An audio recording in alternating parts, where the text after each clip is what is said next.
uyezve kuti nine utanzi inini ndaida murume wangu amai vakandibata vakandikwazura vakandodhonza ndakachekeka donza mabhodhi nekudzipa kona ndakaitawa nyini ndakaona kuti apa nini handipapunyuka ndakavabata pakati pemakumbo yavo ndakavadhonza pavakarwadziwa ndipo vakazondisiya. Nyaya yacho iri nyaya yekuti vane mudzimai wakufambidzana naye anova ari mukadzi womunhu. Mukadzi anobva amira pamberi otanga kundituka chinyadzi. Uri kusiyiwa wani nemagaro yako yani andinabasa newe. Ndofunga kubva ipapo andinazobva ndazoita bonde naye murume muna February kusvika tasvika muna April tichinetsana. Ndazofonawo ivo vaenda kwavanga vaenda ndanzwa shungu dzekuda murume ndichiti kwauyayika kuno ava vakanditi zvoni uri kudai vavazodzoka vaya kumba kuma1 vachisvika kumba kuma1 vakabva vachiti iwe ungachindifonera chi ndakati ndinenge ndanzwa kuda murume wangu ndikati kutsake brati shit duzvi rako hazvinzi ndakati kana newafuti duzvi rako isisatanyoko ndikati kana newafuti musisatanyoko wako hazvinzi. Schema Construction is ready to serve homeowners, carpenters, builders, contractors and businesses with quality ceiling, wall skimming and tiling. We also supply ceiling boards and accessories, cornices and centerpieces, skim light, rhino set and plaster products, tile adhesive and grout.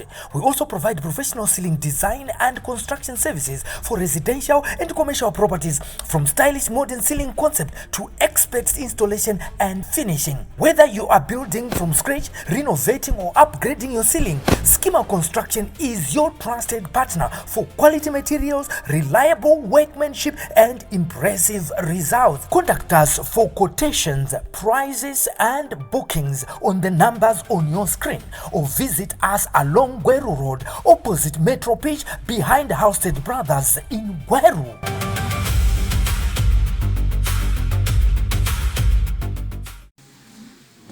Umbunza kuti uchiri kundida here? Uchiri kundida here? Yembe ndida mukadzi wangu. Wakapedza kuonana rini? Kusona 6 July. 6 July ndopanikabva kumba kwangu chiuya baba. Akakuteera ero? Anomwe mukadzi? Uchakatadza kuteera chi? Chauri mudai wakatadza kumuteera kuno kuda kweni? Pamusoro imamo.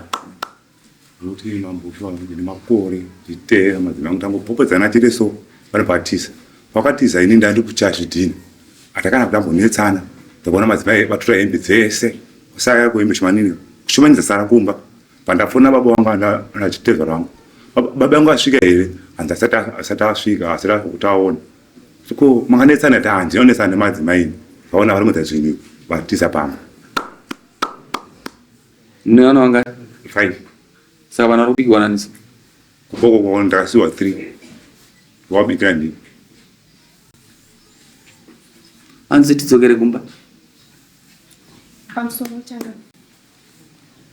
Angati tidzokere kumba. Asi kumba kwacho hakuna kugara. Ipapa ndikazoita kuti nditize. Ndofunga kubva kumashuro. Kunetsana kwataita. Tikatombotongwa kwaSabhuku. Tatongwa kwaSabhuku. Ndobva zvanzi tidzokere munogara zvakanaka. Nyaya yacho iri nyaya yekuti vane mudzimai wakufambidzana naye anova ari mukadzi womunhu. Saka mukadzi wedu ava takakurukura kumba vanosomuka nemashoko andenda taura nawo vanoudza mukadzi wedu sezvo ndova kufambidzana naye. Mukadzi anobva amira pamberi otanga kundituka chinyadzi. Uri kusiyiwa wani nemagaro yako yani mazuva ano kune mafuta unozorawo kuti usasiwe. Tichigara Sabhuku ndakatomboenda ndakamuudza. Asabhuku akanditi nyararai nokuti havana kukupa mazita. Ndobva ndanyarara. Ndofunga kumashure kotaenzaniswa. Amaigori novauya kuti vateenzanise nyaya iyoyo. Vapedza kuteenzanisa vakadzoka kumba. Ndofunga ndakazoshaya rugare. Apa vakunditi basa rekuda kutora hama dzako uchiva nadzo pano muchindimbwinyikidza kana uchinge waona kuti wazokugara neni hausi kuda famba uende kumba kwenyu. Ndopa ndikati ninaiwa handiende nokuda kwokuti ndine zvirimwa zvangu zviri mumunda. Vakanditi iwe zvino basa rechi izvozvo enda unotora handadzi dzako uya uteme fodya utakura uende naye kumba.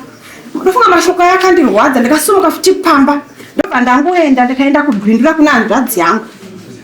Ndobva ndasvika bva ndataura ava vakazoteera vachinditeera inini vanditeera ndofunga tichienzaniswa kudaro. Murume wangu akasvika pakutaura kuti ndiregererewo mudzimai ndokumbira ruregerero. Ndikati aiwa kana iwe uchizoti wakanditadzira unondibatira huku ye$50 zvikanzi $50 handina.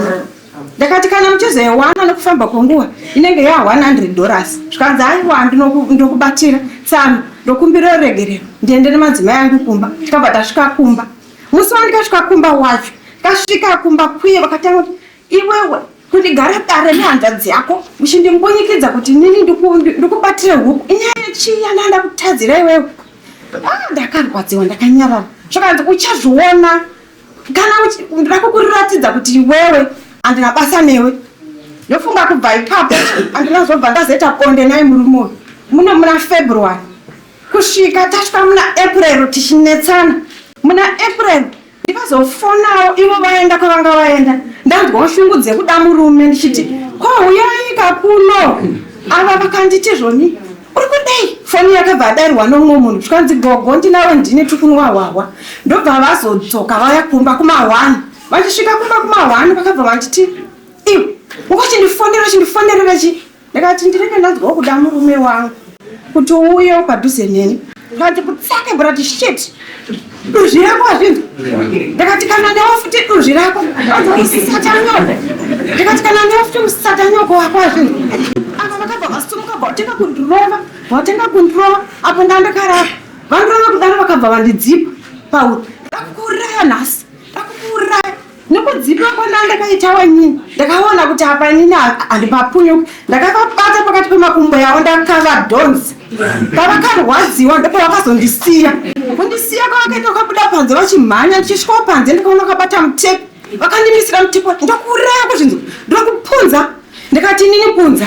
Ndofunga tikabva tarara ivo vakarara mumba ndikarara panze kusvika kuchene ndovakazouya vamwe vakatienzanisa bva watadza taita mazuva musi imwe avo vakaita mazuva vasingauye kumba vasingarare kumba handaziva kuti vari kupi. Ndofunga vakazouyawo vari kuti mukoma achiti imimi huyai kumba uku ndokune varume venyu kune amai venyu mende muenzaniswa. Ndakati inazvikwanisiki vanhu vacho ngavauye panopamba nokuti ndopakaitikira nyaya. Zvakanzi haiwa mimi yamanyini handibanguru. Ndakati ipapo ndiri kupashora asi handisi kuuya.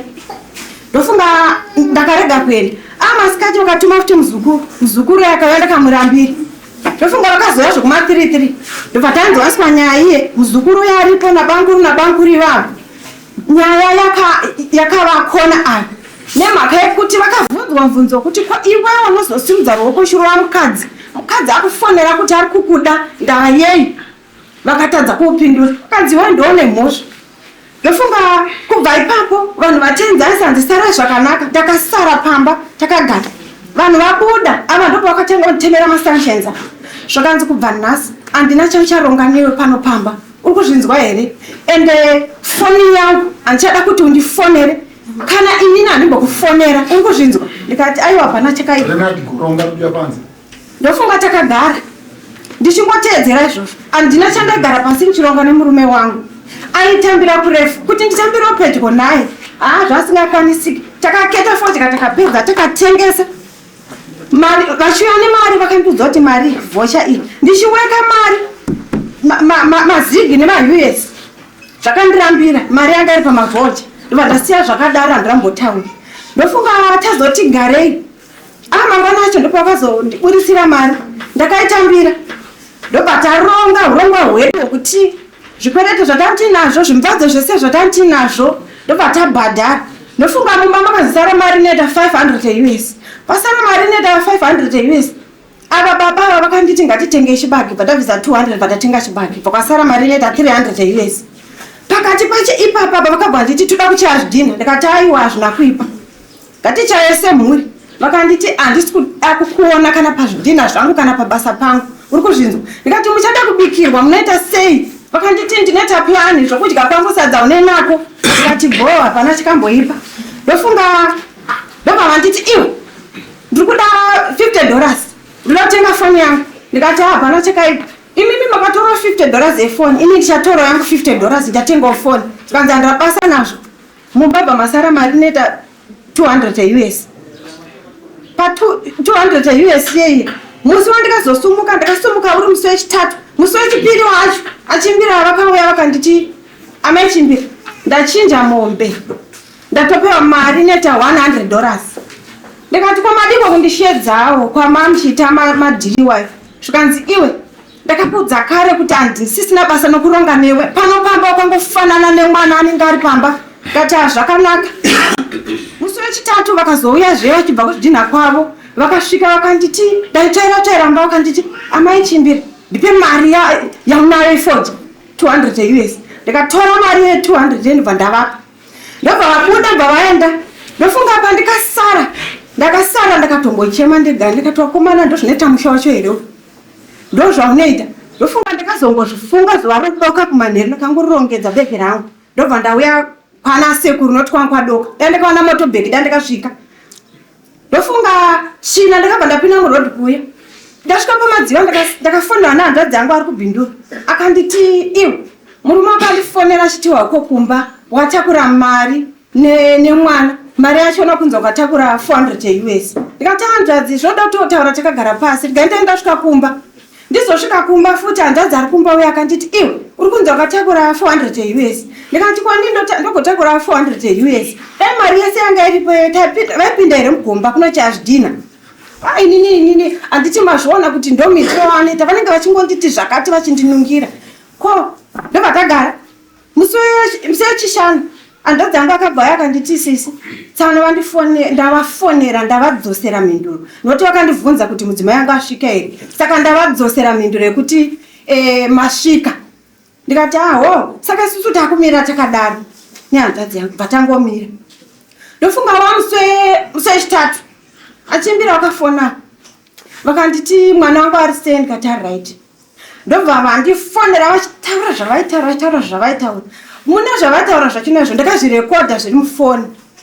Vakabva vanditi zvoni kurumidza uye toita zvinhu zvako urongedze midzi yako ubve uende. Shamwari handisina basa newe. Kati right zvakanaka. Ndobva ndikaudzwa nahanzvadzi vangu ndikati mazaiona nyaya yepa yasvika yazosvika apa. Ndobva ndatovavhurira maodhisi yacho. Ndo nyaya yacho nayo. Kuzvinzwa. Pamusoro emamu iwe dani. Zvimwe zvokutaura amaichimba ndozvochokwadi zvimwe ndozvokunyepa. Ishuwa inini patakangoti inini wautaura kuti inini hadzini ndakanyanya wati zvimwe ndozvakunyepa zvimwe ichokwadi. Saka chinoita kuti vake musha pandangitwa sei. Lava kutoti wake musha. Toti gasani nemhuri yangu dzikakuma. Pandangitwa sei. Padagadziriswa. Nani. Kunemisu kutenza muzendanisi. Padakutaura kuti inini pakuti handini ndomukadzi vanofambidzana naye nyepa. Uyezve kuti inini kuti handini ndaida murume wangu. Amai vakandikubata vakandikwazura. Ndaida nokunoita mapurisa.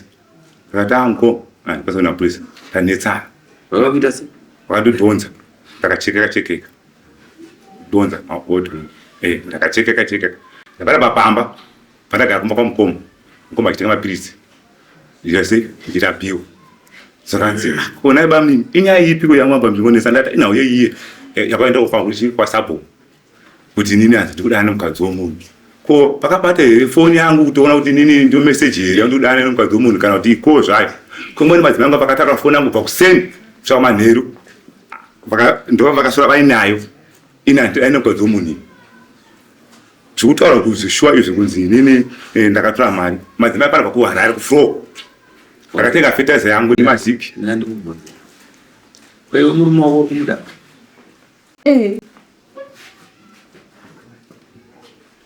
Samoneri pane rimwe here kuti samoneri pane matu.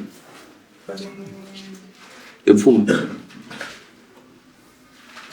Nawo pano repfuma. Ega. Pano vana vanga 5. Ndivana 5 vakabereka navo ndikazomurira mwana wake 1. Ndikaona naye.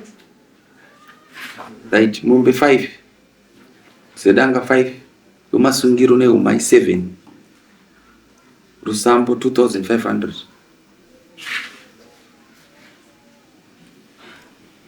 Namsori mama. Ini ndakabvisa mupe 4 dzinotsika mukati musha machegwa machoka. Ndoda ndokuzi. Number 4. 4 minus 7. 3. Ndizvo zvakabvisa.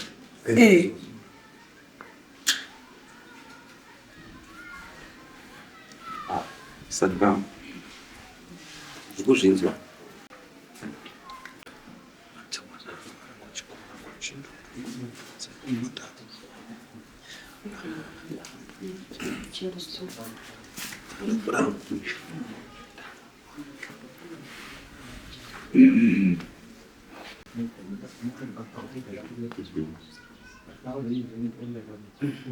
Urusamba asadabhisa.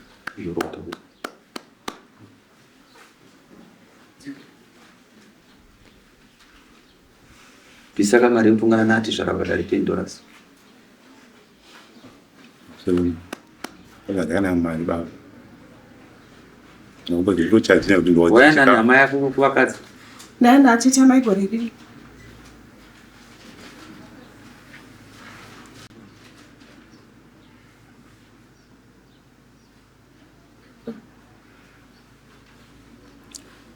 Budai panzi.